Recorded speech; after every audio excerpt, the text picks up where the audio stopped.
Hey everyone, in this video I'm going to show you how to create fill regions in Revit using Dynamo. Fill regions are two-dimensional view-specific annotations, similar to a hatch pattern in AutoCAD. I find them pretty useful for presentation drawings and programmatic layouts. The typical way to draw a fill region would be to go to the Annotate tab, draw a boundary line, and select your fill region. Well, I'm going to show you how to automate that process using Dynamo. So you can see a simple room layout on the right in Revit containing 3 different rooms, and you can see the Dynamo script on the left.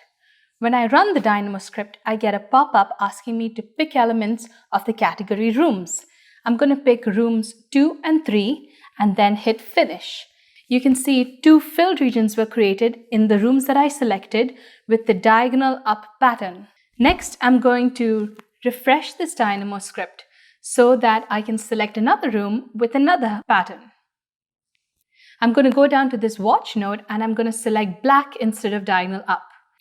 When I run the script again, I get the pop-up. This time I'm going to select room 1, and when I hit finish, I get a fill region in that room. There are 2 main inputs in this Dynamo script.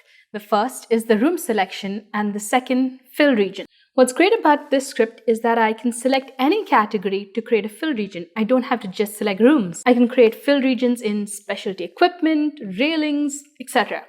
Next, I downloaded the Rhythm package, which gives me this isolated pick model elements node, which allows me to manually select different elements. I also added a room boundaries node to create an outline around each of the rooms that I selected. The second part of the script is the fill region selection. So once I get all the fill regions that are currently in the Revit model, using the swatch node, I can select the one that I want. In the first case, I used diagonal up, and in the second, solid black. This list filter by bool mask then filters out the one that you selected from the entire list of all the fill regions.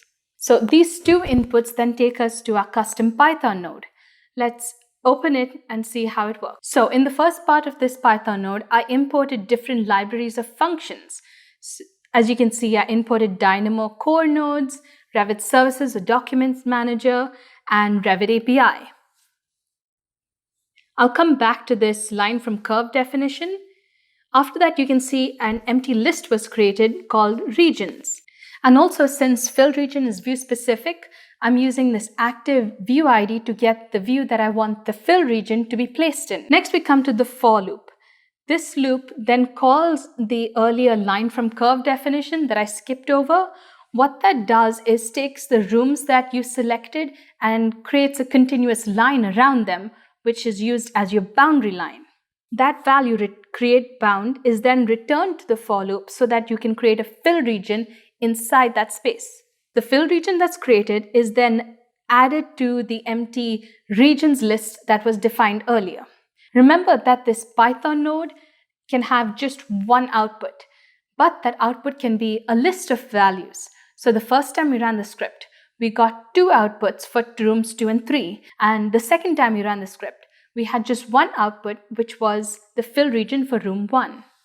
Once this for loop is complete and all the fill regions are created, the regions list is then your output value for that Python script node.